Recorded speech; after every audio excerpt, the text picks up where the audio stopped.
I'm Clare Ruggles. I'm Executive Director of the Northern Moore Family Resource Center.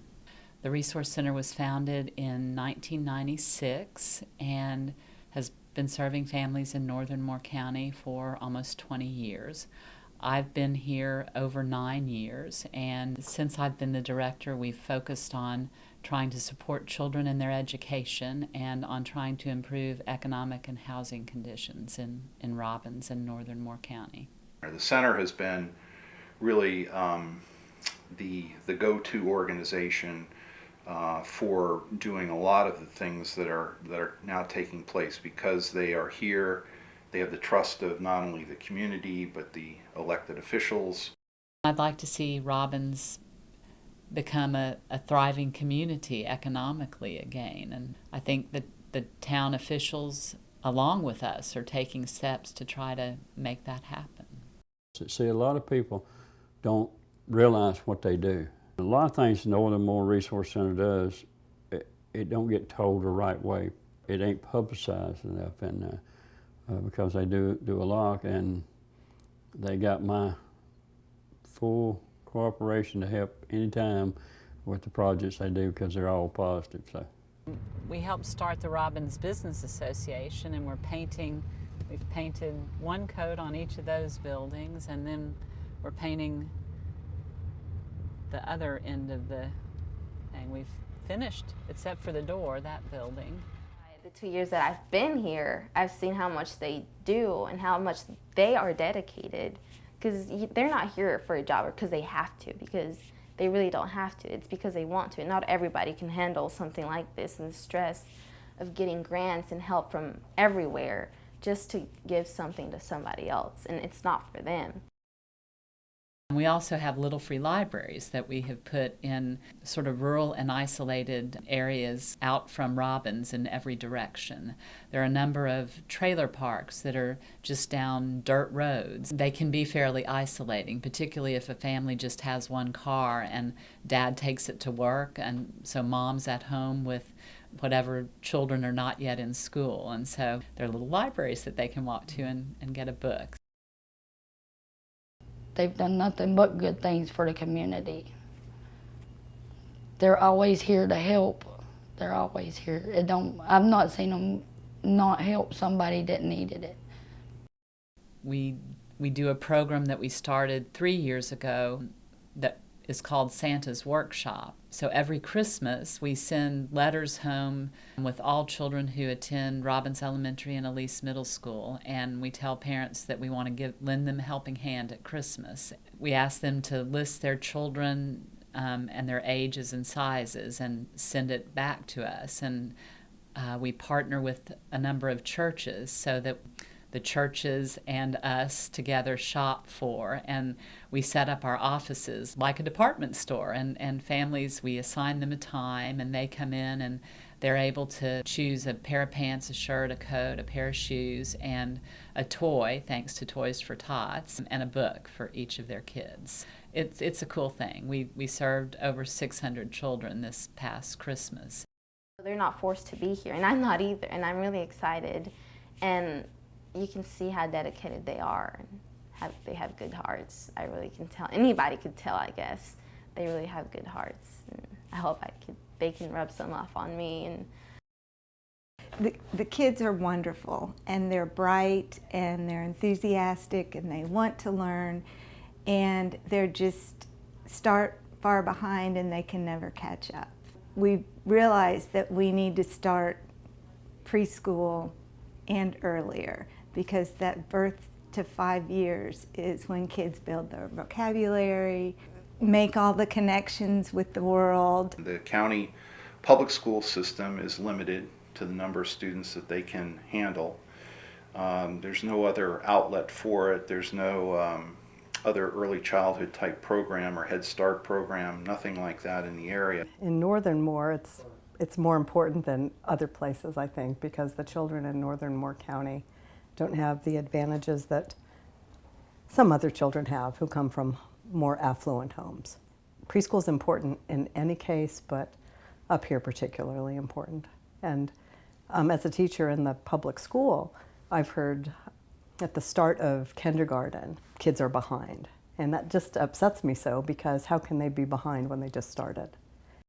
Our goal now is to open a preschool, because while children at Robbins make growth every year, only about 50% of them are proficient in reading. And so we think it's because we need to start educating them sooner. We'll be opening the Hope Academy this August with 2 preschool classrooms, and we hope by next school year to have expanded it to 4 classrooms.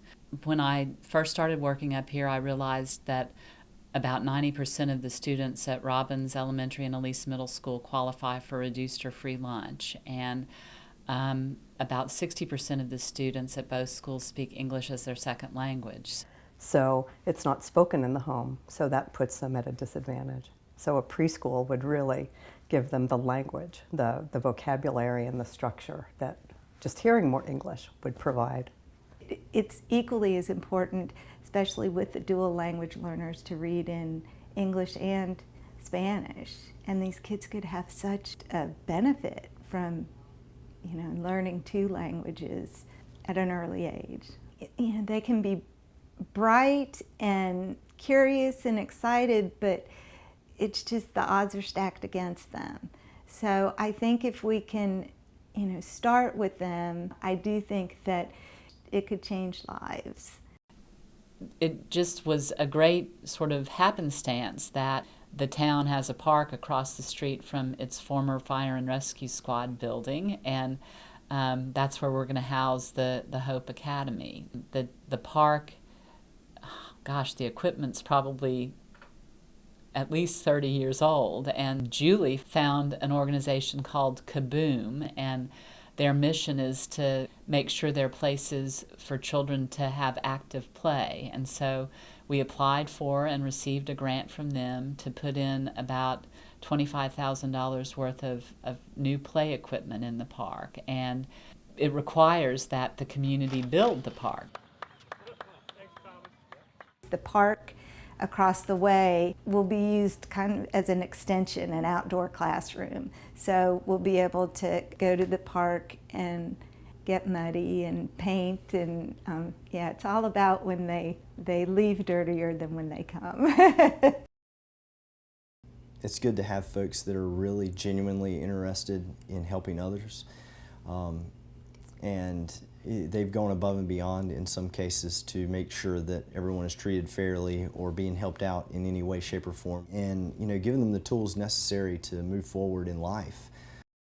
Somewhere along the way, we realized that there were families living in fairly unsafe circumstances, and we thought, how can a child focus on doing well in school when they're cold, or maybe they don't have electricity or whatever. So we decided to start some sort of housing initiative.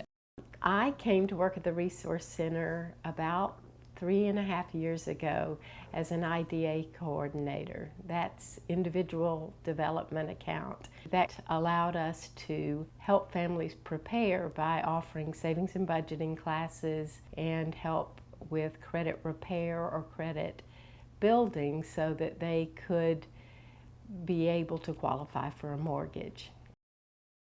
One of the houses that a family purchased, we had bought probably 4 years ago, an old mill home, and we got some grants and we completely renovated it, put in new roof, pulled up layers and layers of flooring till we got down to heart pine floors, and turned a 2-bedroom home into a 3-bedroom home, and we sold it to a family in our IDA program last October. I met the Normal Resource Center because I started taking GED classes, and that's when I met Marseille. I found out that she was helping people get in, their save up for their first payment, down payment for their house.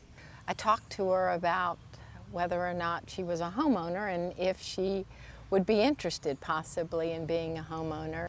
That had always been a dream for her, but a dream that hadn't seemed like it would be a reality soon. She signed up for the IDA program. You could just tell how bright she was and how excited she was about having her family have the home that she had always dreamed that they would live in. We tried to find a lot of houses, and every time that I was trying to find one, Marseille was there with me all this time, helping me out. We couldn't find the house that I really wanted, so. We couldn't find the perfect home for her, and I kept telling her to be sure not to settle. I had to get the land, and then we're building now. And to this point, she's still helping me. She's been with me all this time, like everything, all the paperwork, every place that I go, she goes with me. So she's like a lot of help to me. I wouldn't be able to make it without her.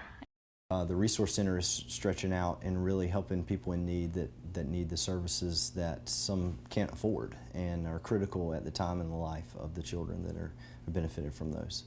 When I got involved initially and I thought about what we could do, it was overwhelming. It was like, how do you help lift a town that's, you know, in the shape that it's in, or how do you help move the center in a direction that can have a major impact? And little by little, the pieces kind of fall into place, and all of a sudden, you can see how it can be done. I went from being overwhelmed to, okay, I think we can do something here. We're getting some traction. And it's been very interesting and very rewarding too, and humbling, believe it or not. In the perfect world, in a couple of years, we'll have 5 preschool classrooms serving 3- and 4-year-old children in Robbins, and a couple of multi-purpose classrooms where we'll have adult education. And what is now the abandoned fire and rescue squad building will be renovated and nice looking, and it will be a great thing in the middle of downtown Robbins. And the park will be vibrant. That's what I hope for the future. Well, I just want to